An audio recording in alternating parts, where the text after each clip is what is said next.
नमस्कार दोस्तों, स्वागत है आप सबका आपके अपने यूट्यूब चैनल एग्ज़ाम टैबलेट में। दोस्तों, झारखंड में एएनएम और जीएनएम का जो एंट्रेंस एग्ज़ाम होने वाला है, तो उसके प्रिपरेशन से रिलेटेड यहाँ पे हम लोग बायोलॉजी के एक इम्पॉर्टेंट चैप्टर जैव प्रक्रम यानी लाइफ प्रोसेस के चैप्टर से हम लोग एक टॉपिक को आज हम लोग देखेंगे, जो कि आज होने वाले हैं श्वसन यानी रेस्पिरेशन। दोस्तों, इससे पहले हम लोग मानव में पोषण के बारे में पढ़ चुके हैं पार्ट 2 में, और उससे पहले हम लोग पार्ट 1 में हम लोग देख चुके हैं लाइफ प्रोसेसेस किसको बोलते हैं, और फोटोसिंथेसिस को भी हम लोग देख चुके हैं। और फिर आपके अमीबा में जो भोजन का ग्रहण करने का प्रोसेस होता है, पैरामीशियम कैसे भोजन ग्रहण करते हैं, तो ये सारी चीज़ें हम लोग देख चुके हैं। अभी हम लोग इस वीडियो में देखेंगे श्वसन के बारे में, और हम लोग समझेंगे। देखिए, जब मैं चैप्टर स्टार्ट कर रहा था तब भी मैंने बताया था कि सांस लेना मतलब ब्रीदिंग, मतलब जो हम लोग सांस लेते हैं और जो छोड़ते हैं, और जो श्वसन यानी रेस्पिरेशन, इसमें बहुत अंतर है। जो हम लोग सांस लेते हैं और छोड़ते हैं, जिसको हम लोग ब्रीदिंग बोलते हैं, ये एक फिज़िकल प्रोसेस है। और देखिए, केमिकल जो आपका रेस्पिरेशन है, ये आपका एक केमिकल प्रोसेस है, और दोनों ही सांस लेना और छोड़ना और श्वसन, ये दोनों ही क्या है, एक दूसरे से सहसंबंध है, मतलब कोऑर्डिनेटेड हैं। तो यहाँ पे देखिए, श्वसन में होता क्या है। देखिए, श्वसन में जो हम लोग भोजन प्राप्त करते हैं, ये श्वसन की प्रक्रिया कहाँ पे होती है, ये कोशिका में संपन्न होती है। तो यहाँ पे देखिए, जो भोजन हम लोग प्राप्त करते हैं, ग्रहण करते हैं, उसका उपयोग कोशिका में जीवन प्रक्रियाओं के लिए ऊर्जा उत्पन्न करने के लिए किया जाता है। देखिए, श्वसन का जो प्रकार होता है, ये डिफरेंट टाइप के हो सकते हैं। रेस्पिरेशन, कुछ जीव क्या करते हैं, ऑक्सीजन का इस्तेमाल करते हैं, और कुछ जीव में ऑक्सीजन का इस्तेमाल नहीं होता है। तो ऐसे में इसको हम लोग क्या बोलते हैं, जो ऑक्सीजन का इस्तेमाल करते हैं श्वसन के दौरान, जिस प्रोसेस में श्वसन के दौरान, रेस्पिरेशन के दौरान ऑक्सीजन का यूज़ होता है, उसको हम लोग बोलते हैं वायवीय श्वसन। और जो ऑक्सीजन का उपयोग नहीं करते हैं, या फिर ऑक्सीजन की अनुपस्थिति में जो श्वसन होता है, रेस्पिरेशन होता है, उसको हम लोग बोलते हैं अवायवीय श्वसन। तो यहाँ पे देखिए, सबसे पहले होता क्या है, जो ग्लूकोज होती है हमारे बॉडी में, जो हम लोग खाते हैं, वो क्या करते हैं, हमारी जो छोटी आंत होती है उसको क्या करती है, अवशोषण करती है। वहाँ पे जो विल्ली होते हैं, वे क्या करते हैं, जो न्यूट्रिएंट्स होते हैं उसको एब्सॉर्ब करके कहाँ पे डालते हैं, जो हमारे ब्लड वेन्स है वहाँ पे न्यूट्रिएंट्स चले जाते हैं। और ग्लूकोज, जो कि ग्लूकोज क्या होता है, एक क्या है, स्टार्च है। ग्लूकोज क्या करता है, कार्बोहाइड्रेट का अंतिम प्रोडक्ट है ग्लूकोज। और यही ग्लूकोज का क्या होता है, जब एक सेल के अंदर में जाता है, तो एक सेल के अंदर में देखिए, ये आपका जो बाहर हो गया, ये आपका साइटोप्लाज्म हो गया केंद्रक के बाहर, और ये जो आपका कोशिका की झिल्ली है इसके भीतर, और केंद्रक के बाहर ये जो जगह है, ये बीच वाला जगह है, इसको हम लोग क्या बोलते हैं, साइटोप्लाज्म। यानी बोलते हैं इसको क्या, हिंदी में क्या बोलते हैं, इसको बोलते हैं कोशिका द्रव्य। तो देखिए, जो ग्लूकोज होता है, जब ग्लूकोज इस कोशिका द्रव्य में जाता है, तो ग्लूकोज देखिए कितना कार्बन का अणु का होता है। ग्लूकोज का फार्मूला क्या होता है, C6H12O6, हम लोग जानते हैं।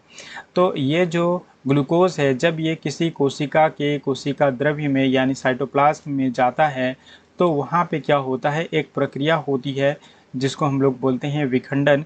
और वहाँ पे इस ग्लूकोज का विखंडन किस में होता है, पाइरूवेट में होता है, मतलब एक 3 कार्बन के अणु में होता है। देखिए, जैसे ग्लूकोज 6 कार्बन का अणु है, C6H12O6, इसमें कार्बन के कितने अणु हैं, 6 हैं। उसी तरह से पाइरूवेट जो है, इसमें कार्बन के 3 अणु होते हैं।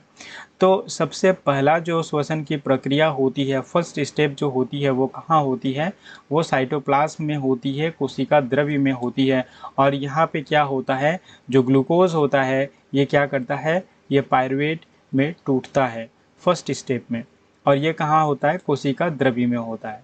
उसके बाद देखिए, पाइरूवेट तो बनकर यहाँ पे रेडी हो गया साइटोप्लाज्म में, कोशिका द्रव्य में पाइरूवेट यहाँ पे बन गया।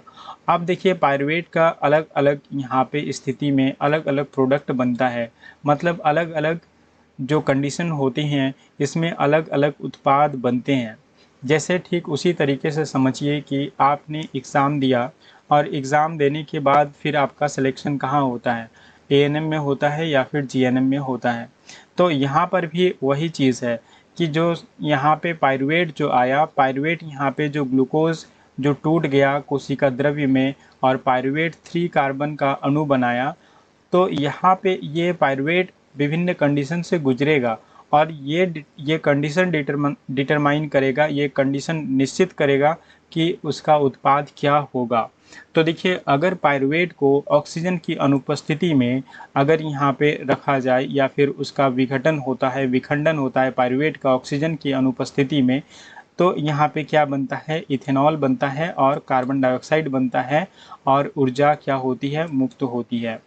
तो देखिए, यहाँ पे ये जो ऑक्सीजन की अनुपस्थिति में पाइरूवेट का जो विखंडन होता है, जो ब्रेक डाउन होता है, वो कहाँ पे होता है, ये जनरली ईस्ट में होता है, जिसको ईस्ट को हम लोग क्या बोलते हैं, खमीर बोलते हैं।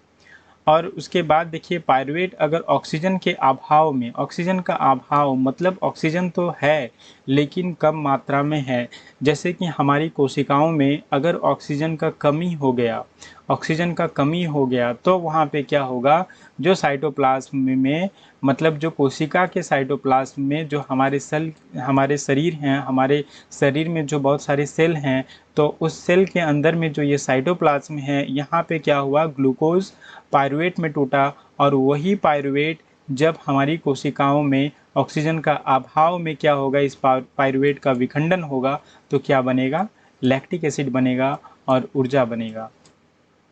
और देखिए, ये कब होता है, ये तब होता है, लैक्टिक एसिड तब बनता है हमारे शरीर में जब ऑक्सीजन का अभाव होता है। और लैक्टिक एसिड बनने से हम लोगों में क्या होता है, हमारे शरीर में दर्द होता है। तो इसको भी हम लोग देखेंगे अभी।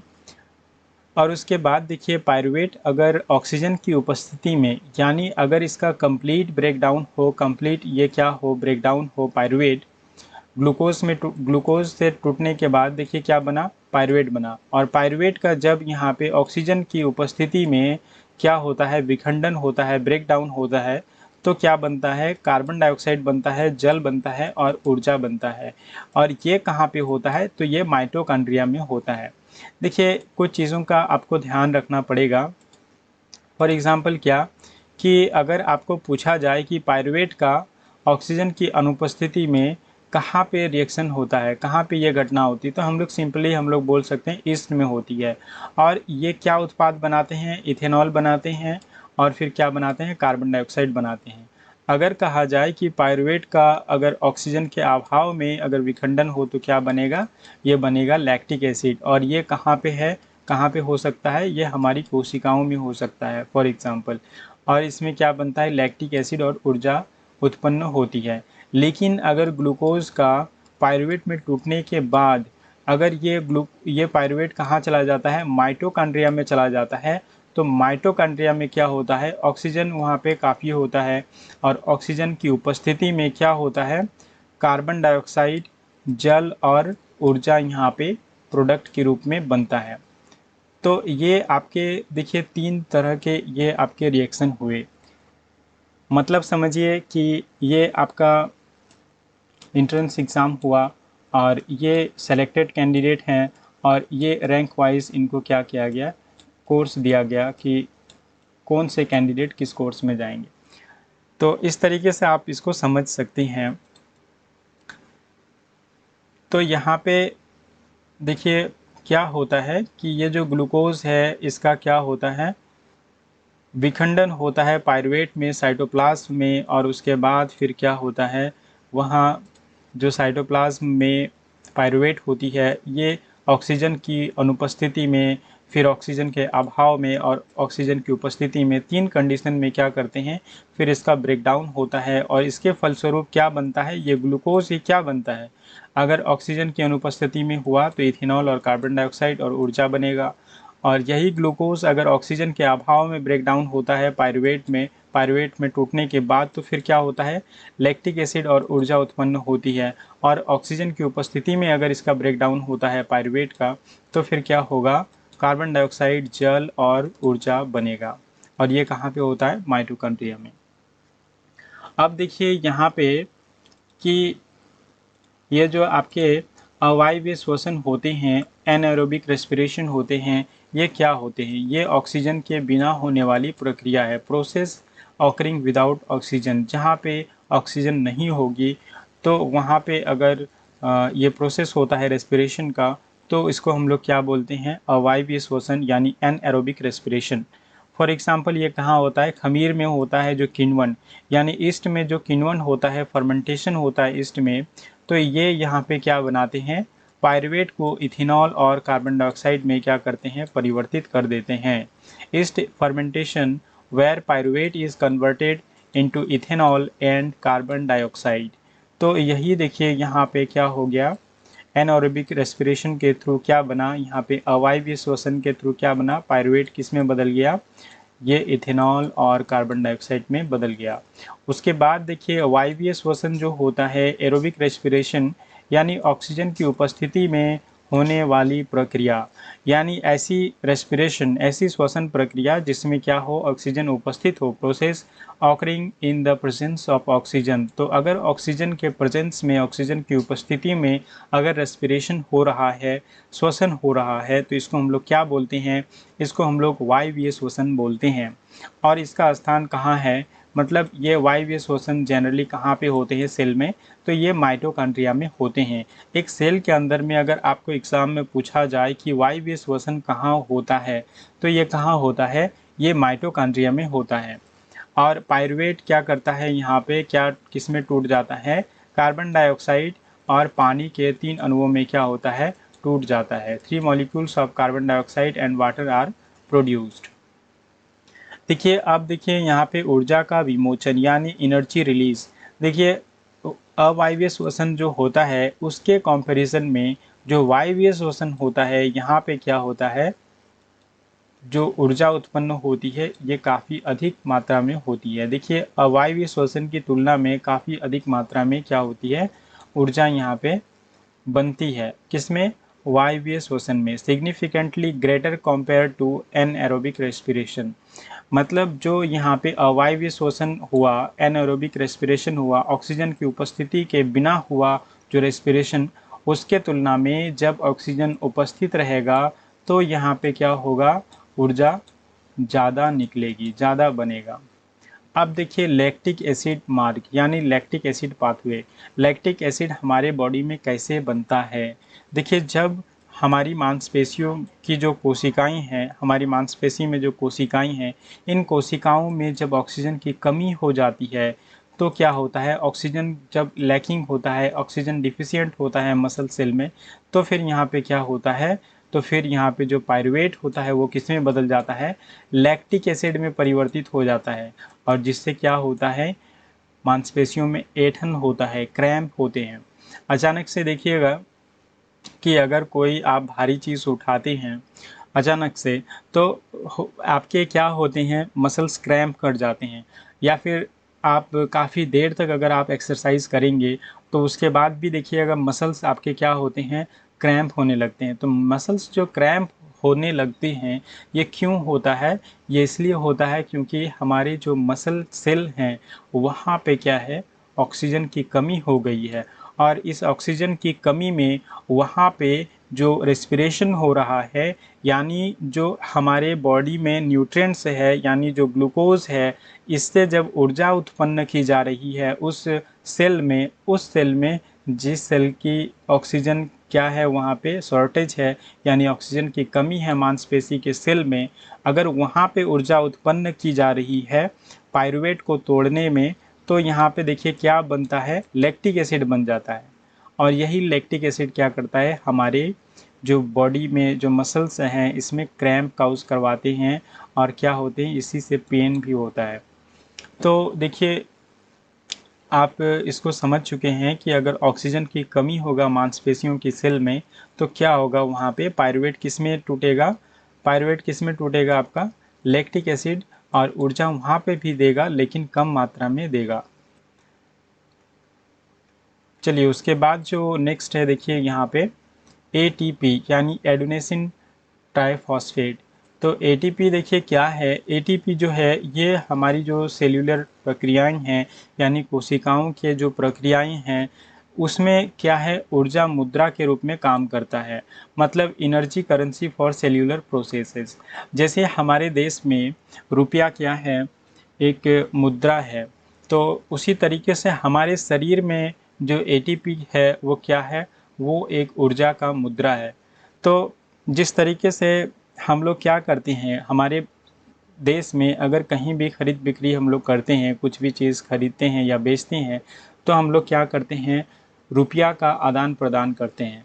ठीक उसी तरीके से अगर हमारे शरीर में कोई भी क्रिया हो रही है तो उसमें क्या यूज़ होगा, उसमें एटीपी यूज़ होगा। अगर हमारे शरीर में कोई भी प्रक्रिया या फिर क्रिया हो रही है तो वहाँ पे क्या यूज़ होगा, ऊर्जा करेंसी के रूप में। अगर वहाँ उस प्रक्रिया में, उस क्रिया में ऊर्जा चाहिए तो कहाँ से ऊर्जा ये लेगा, एटीपी से लेगा।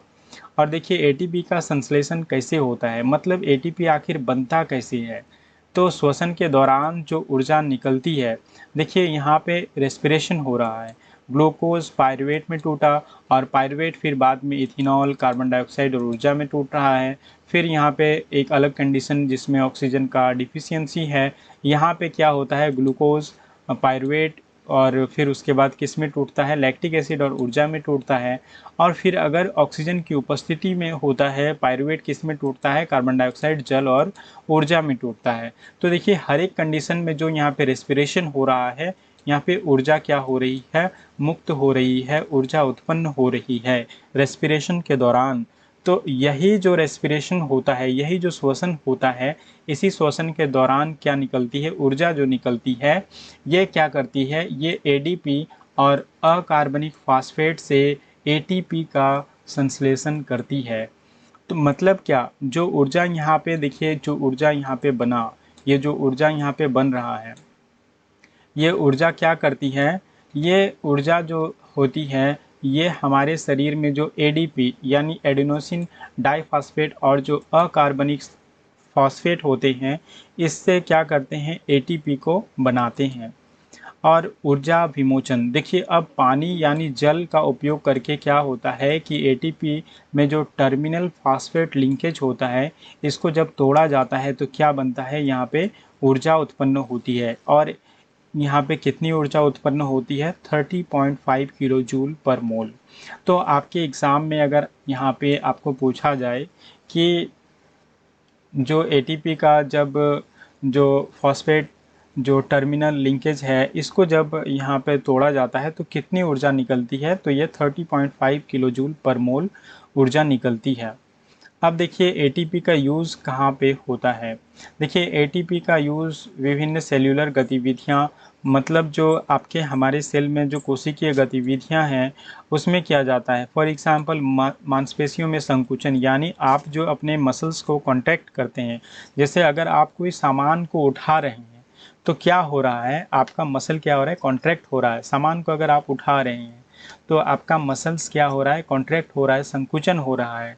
और इस प्रक्रिया में क्या यूज़ हो रहा है, एटीपी का यूज़ हो रहा है।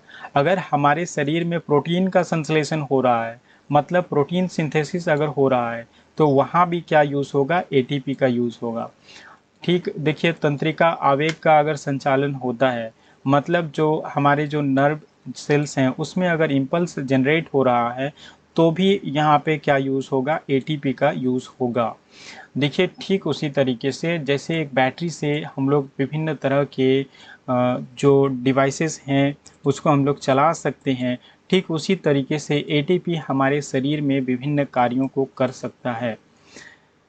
तो यहाँ पे अब हम लोग क्या देखेंगे, अब हम लोग देखेंगे वायवीय जीवों में ऑक्सीजन का सेवन और कार्बन डाइऑक्साइड का उन्मूलन नहीं बोल के हम लोग यहाँ पे निष्कासन बोलेंगे या फिर उत्सर्जन बोलेंगे। Oxygen intake and carbon dioxide elimination in aerobic organisms. तो जो यहाँ पे वायवीय जीव हैं उनमें यहाँ पे जो ऑक्सीजन का इंटेक है, मतलब जो ऑक्सीजन वे लेते हैं, और जो कार्बन डाइऑक्साइड जो बाहर निकाल देते हैं, यानी कार्बन डाइऑक्साइड जो उत्सर्जित कर देते हैं, निष्कास कर देते हैं, इसके बारे में अभी हम लोग देखेंगे। तो इसमें देखिए पौधों में क्या होता है, पौधों में गैसों का विनिमय होता है, जो गैस का एक्सचेंज होता है। हम लोग फोटोसिंथेसिस जब पढ़ रहे थे पार्ट 1 में, तब हम लोग देखे थे कि पौधे जो होते हैं ये जो अपना गैस का आदान प्रदान किसके माध्यम से करते हैं, तो स्टोमाटा के माध्यम से करते हैं। ये चीज़ हम लोग पढ़ चुके हैं। और यहाँ पे देखिए जो प्रक्रिया होती है, किस प्रक्रिया के माध्यम से यहाँ पे गैस का आदान प्रदान होता है, तो कार्बन डाइऑक्साइड और जो ऑक्सीजन का आदान प्रदान होता है ये विसरण प्रक्रिया द्वारा होती है। तो देखिए ये जनरली होता क्या है, विसरण में जो हायर कॉन्सेंट्रेशन में रहते हैं वे क्या होते हैं, लोअर कॉन्सेंट्रेशन की ओर क्या करते हैं, जो उच्च सांद्रता में होते हैं वो निम्न सांद्रता की ओर चले जाते हैं। ठीक इसी सिंपल प्रोसेस से क्या होता है, कार्बन डाइऑक्साइड और ऑक्सीजन का आदान प्रदान होता है और इस प्रोसेस को हम लोग क्या बोलते हैं, विसरण बोलते हैं।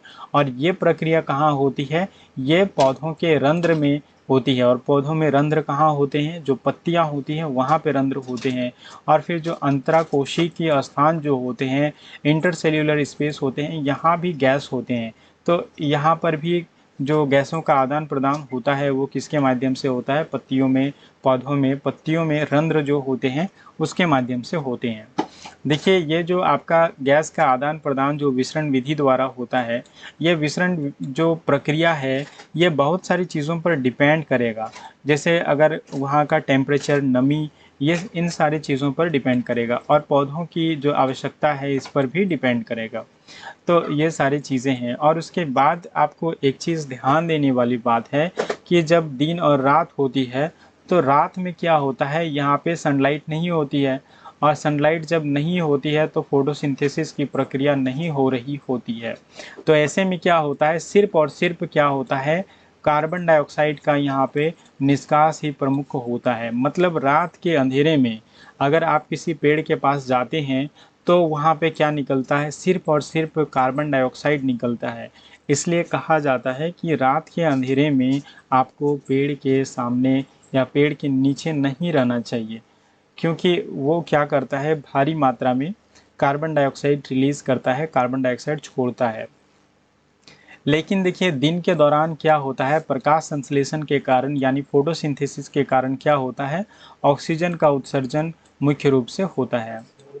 तो ये यहाँ पे होता है, ये जो गैस का एक्सचेंज होता है, यानी जो देखिए वायवीय जीवों में यानी एरोबिक ऑर्गेनिजम्स में आपके प्लांट्स भी आ जाते हैं। तो प्लांट्स में जो कार्बन डाइऑक्साइड और ऑक्सीजन का आदान प्रदान होता है वो किस तरीके से होता है, ये हम लोग अब देख चुके हैं। अब देखिए, अब हम लोग जंतुओं में देखेंगे।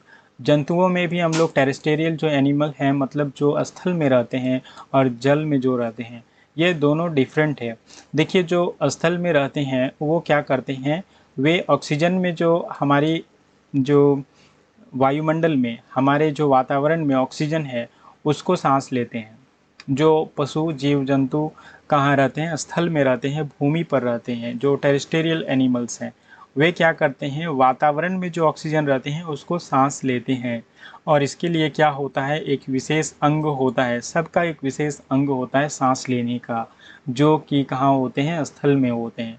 और ये जो अंग होता है ये काफ़ी नाजुक होता है, काफ़ी डेलिकेट होता है, इसलिए इसको क्या होता है, ये शरीर के भीतर होता है।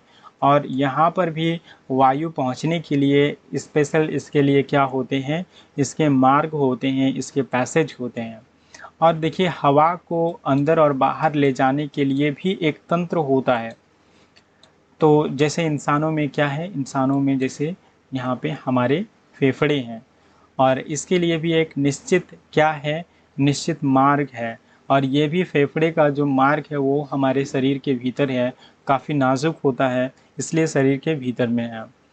तो देखिए यहाँ पे जो जलीय जीव होते हैं, जो जलीय जानवर होते हैं यानी जंतु होते हैं, जलीय एक्वेटिक एनिमल्स जो होते हैं, वे क्या करते हैं, पानी में घुले ऑक्सीजन पर ही निर्भर रहते हैं। देखिए स्थलीय जीव जो होते हैं वो क्या करते हैं, वातावरण से सांस लेते हैं, लेकिन जो जीव जंतु पानी में रहते हैं उनको ऑक्सीजन कहाँ से मिलता है, तो हम लोग जानते हैं कि पानी में क्या होता है, पानी का फॉर्मूला यानी जल का फॉर्मूला क्या होता है, H2O होता है। यानी पानी में क्या होता है, ऑक्सीजन क्या होता है, विलय अवस्था में होता है, ऑक्सीजन उसमें घुला हुआ रहता है। तो यही जो ऑक्सीजन यहाँ पे घुला हुआ है, तो इसी ऑक्सीजन का उपयोग करते हैं कौन, एक्वेटिक एनिमल्स जो होते हैं, जो जलीय जीव होते हैं। देखिए ऑक्सीजन काफ़ी कम मात्रा में होता है एज़ कम्पेयर टू, अगर हम लोग अपने वातावरण की तुलना करें कि पानी से अगर ऑक्सीजन की तुलना करें हमारे वातावरण में, तो पानी में काफ़ी कम मात्रा में क्या होते हैं, ऑक्सीजन होते हैं। इसलिए क्या होते हैं, जो आप देखिएगा कि अगर मछली अगर आप एक एक्वेरियम में रखा हुआ देखिएगा, अगर जो मछली अगर आप ऐसे ही आप एक टब में अगर आप देखिए उसको डाल के, तो वो जो साँस लेती है, तो वो काफ़ी उसका जो रेट होता है, उसका जो साँस लेने का जो दर होता है, वो क्या होता है, वो अपने मुँह को बहुत बार खोलती है 1 मिनट में और फिर अपने गलफड़े से क्या करती है, पानी को पास करती है। तो ये जो प्रोसेस होता है, ये जो टेरेस्टेरियल एनिमल्स हैं, उनके कंपैरिज़न में जो श्वसन का दर है, जो जीव पानी में रहते हैं, उनमें क्या होता है, श्वसन का दर अधिक होता है। और ये मछलियाँ क्या करती हैं, पानी जो मुँह से लेती है, इसमें क्या होता है, इसमें ऑक्सीजन होता है और जब इसको गलफड़े से पास करती है काफ़ी प्रेशर देकर, तो वहाँ पे क्या होता है, गिल्स में क्या होता है, वहाँ पे जो ब्लड वेसल्स होते हैं, ये क्या करते हैं, ऑक्सीजन का अपटेक कर लेते हैं।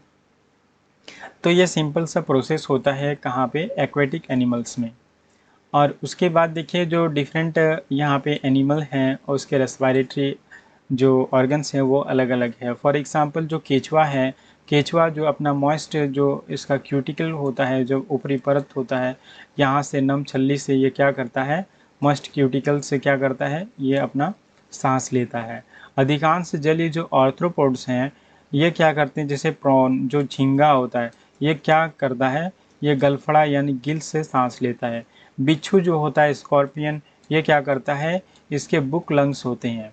और कीड़े जो होते हैं, कीड़े में क्या होता है, कीड़े में ट्रैकिया होता है, ठीक है। तो ये एक इसका अंग है, इसका अंग का नाम है। वहाँ पे एक श्वसन का मतलब सांस लेने का और छोड़ने का एक सिस्टम होता है। मछलियाँ आप देखे होंगे तो मछली में क्या होता है, गलफड़ा होता है, गिल्स होता है। आप तो देखे होंगे मछली, तो वहाँ पे आप देखिएगा ध्यान से कि उसके जो गिल्स होते हैं वो क्या होते हैं, उसके रेस्पिरेटरी ऑर्गन हैं। जैसे हम इंसानों में क्या है, फेफड़ा है। उसके बाद देखिए वयस्क मेढक, अगर एक मेढक वयस्क हो जाता है तो वो कहाँ से सांस लेता है, लंग से भी लेता है, मतलब उसके जो फेफड़े हैं मेढक के, वहाँ से भी लेता है और स्किन से भी लेता है।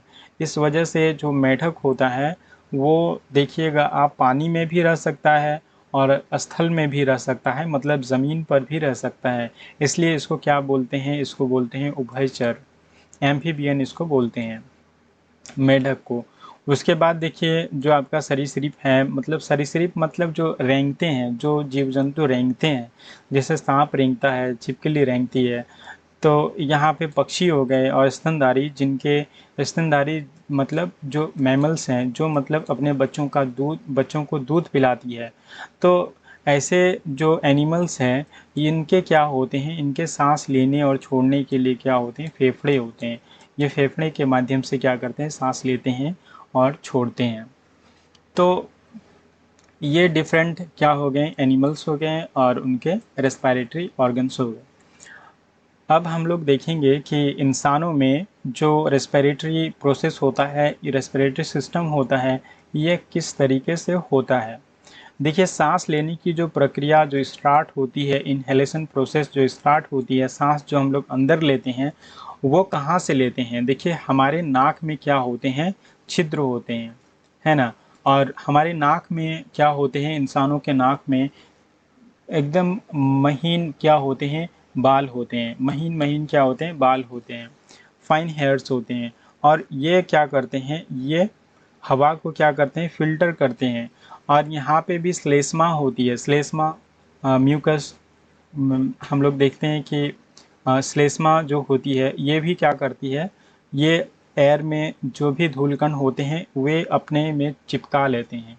और ये जनरली क्या बनते हैं, जो हम लोग हिंदी में जिसको हम लोग नीटा बोलते हैं, नाक से जो बहता है, तो यही श्लेष्मा जब अ, ये होता है, छानता है, मतलब एयर को जब फ़िल्टर करता है, उसमें जो महीन कण होते हैं, जो उनको क्या करता है, अपने में चिपका लेता है।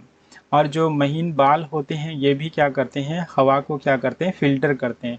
तो ये इस प्रोसेस से क्या होता है, हमारे नाक के द्वारा क्या होता है, वायु कहाँ जाता है, नॉस्ट्रिल्स के थ्रू कहाँ जाता है, नाक के द्वारा कहाँ जाता है, ये हमारे गले में जाता है। और गले में क्या होता है, देखिए गले में क्या होता है, गले में होता है उपास्थि का छल्ला। आप अगर अपने गले को छुइएगा तो देखिएगा वहाँ पे क्या लगेगा, कार्टिलेज जैसे आपको यहाँ पे कुछ हड्डी जैसे, मतलब नरम हड्डी जैसे कुछ लगेगा।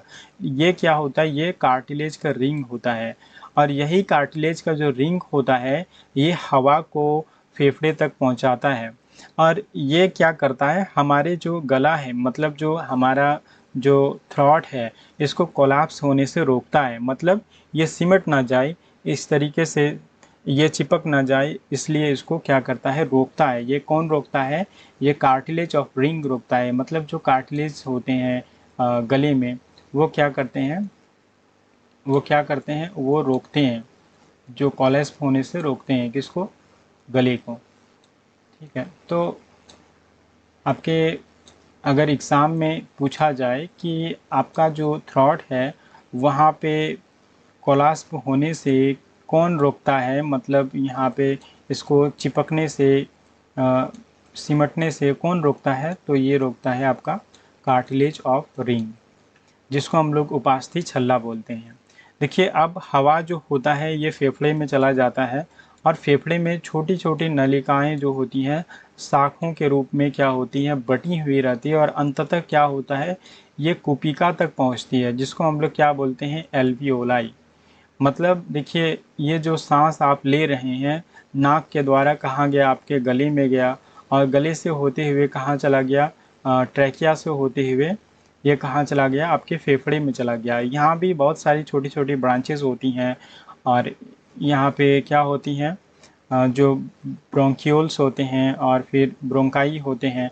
तो इन सब से होते हुए फिर कहाँ चले जाते हैं, ये चले जाते हैं कोपिका में, यानी एल्वियोलाई में चले जाते हैं।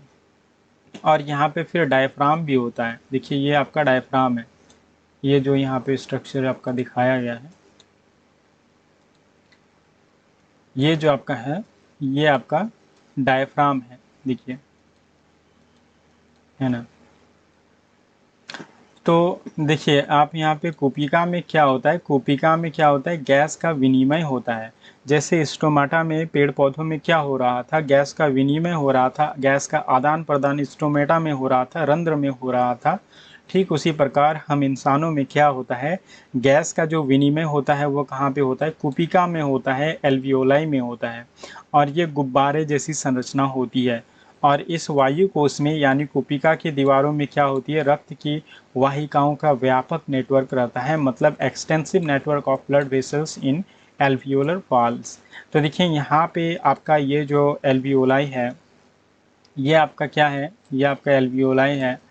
और इसी एल्वियोलाई में क्या होता है, इसी एल्वियोलाई में क्या होता है, देखिए यहाँ पे ब्लड वेसल्स का जाल है। यहाँ पे देखिए एक रेड कलर का, एक नीला कलर का है। तो नीला कलर का जो है ये क्या करता है, ये कार्बन डाइऑक्साइड को, जो हमारे शरीर में जो कार्बन डाइऑक्साइड युक्त जो ब्लड रहते हैं उसको कैरी करता है। और जो रेड से यहाँ पे दर्शाया गया है, ये जो ऑक्सीजन युक्त जो ब्लड होते हैं इससे यहाँ पे दर्शाया गया है। तो देखिए यहाँ पे आपका क्या होता है, रक्त वाहिकाओं का क्या होता है, व्यापक नेटवर्क होता है। देखिए यहाँ पे क्या है, नेटवर्क है जाल जैसे है। तो यहाँ पे देखिए ये आपका एल्वियोलाई है ये सब। और इसी एल्वियोलाई में क्या होता है, गैस का एक्सचेंज होता है। मतलब जो आपके कार्बन डाइऑक्साइड हैं और जो आपके ऑक्सीजन है, इसी गैस का आदान प्रदान होता है एल्वियोलाई में। उसके बाद देखिए श्वसन चक्र यानी ब्रीदिंग साइकिल। जो ब्रीदिंग साइकिल होता है, देखिए हम लोग जब सांस लेते हैं तो छाती का क्या होता है, विस्तार होता है, मतलब एक्सपांसन होता है, छाती बड़ा होता है।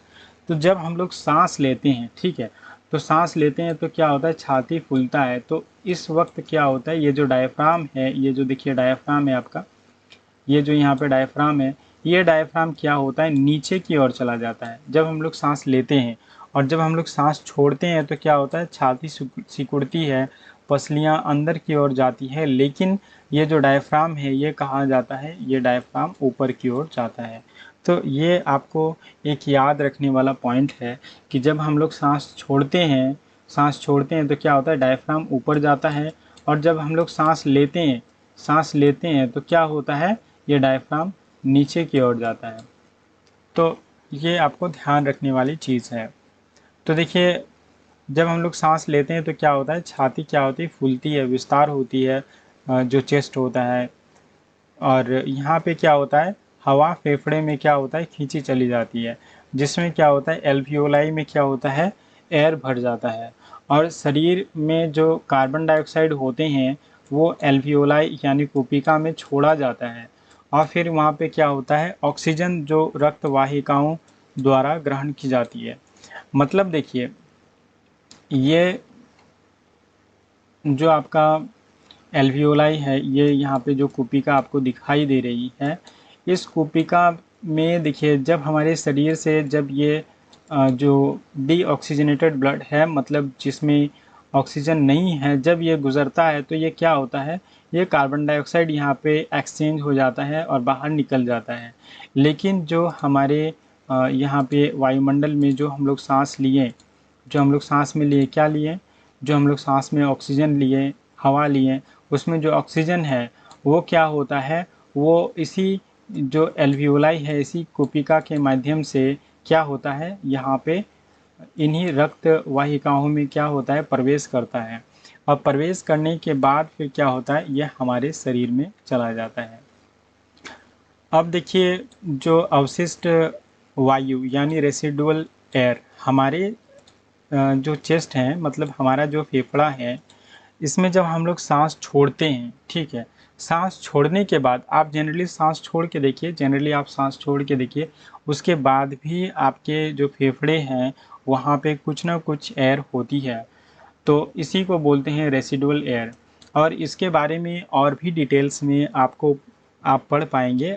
11th-12th में काफ़ी डिटेल्स में आपके इंटरमीडिएट में दिए हुए हैं रेसिडुअल एयर के बारे में, और एल्वियोलाई के बारे में और डिटेल्स में उसमें दी गई है। तो यहाँ हम लोग उसको नहीं देखेंगे, क्योंकि आपको यहाँ पे जो आपका सिलेबस है ये 10th स्तर का है। तो उसके बाद देखिए, आपका जो ऑक्सीजन का परिवहन होता है, ऑक्सीजन का जो ट्रांसपोर्ट होता है, ये कैसे होता है। देखिए, सिंपली आप देखिएगा, छोटे छोटे जो जीव होते हैं, यूनिसेल्युलर जो होते हैं, या फिर जो पेड़ पौधे होते हैं, यहाँ पे जो ऑक्सीजन होते हैं या फिर कार्बन डाइऑक्साइड जो होते हैं, ये कैसे ये गैसों का आदान प्रदान करते हैं, तो ये स्टोमाटा के थ्रू करते हैं। कोई जो यूनिसेल्युलर जीव है वहाँ विसरण की विधि द्वारा होता है। स्टोमाटा में भी जो गैस का आदान प्रदान हो रहा है, तो ये भी विसरण विधि द्वारा होता है। तो देखिए, छोटे छोटे जो जीव होते हैं, मतलब यूनिसेल्युलर, और ऐसे जीव जहाँ पे विसरण प्रक्रिया काफ़ी अच्छी तरीके से सुचारू रूप से चलती है छोटे जीवों में। लेकिन अगर यही कोई बड़ा जीव आ जाए, जैसे हम इंसान हैं या फिर एक हाथी है, तो यहाँ पे ऑक्सीजन का परिवहन अगर शरीर में विसरण विधि द्वारा हो तो काफ़ी मुश्किल होता है। इसके लिए क्या होता है, यहाँ पे हमारे बॉडी में श्वसन का वर्णक होता है, जिसे हम लोग हीमोग्लोबिन बोलते हैं। हीमोग्लोबिन का नाम तो आपने सुना ही होगा। हीमोग्लोबिन का आप काफ़ी बार टेस्ट भी कराए होंगे जब आप बीमार होते होंगे, या फिर आपके बॉडी में खून का कमी होता होगा, तो आपको डॉक्टर जनरली सजेस्ट करते हैं कि आप हीमोग्लोबिन का टेस्ट कराएं। तो हीमोग्लोबिन जो है, ये हीमोग्लोबिन क्या है, ये एक श्वसन वर्णक है। मतलब ये आपका रेस्पिरेटरी पिगमेंट है। ये क्या करता है, हीमोग्लोबिन ऑक्सीजन का ट्रांसपोर्ट करता है।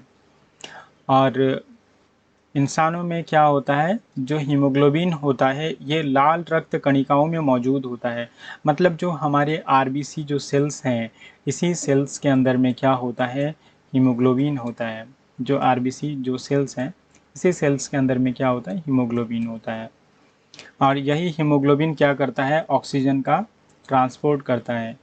और उसके बाद फिर देखिए, कार्बन डाइऑक्साइड का भी ट्रांसपोर्ट हमारे ब्लड में डिसॉल्व स्टेट में होता है, घुली हुई अवस्था में होता है। तो इसका जो हम लोग कंप्लीट देखेंगे कि हमारे बॉडी में ट्रांसपोर्ट कैसे होते हैं, परिवहन कैसे होते हैं, तो इसके लिए हम लोग नेक्स्ट वीडियो में देखेंगे।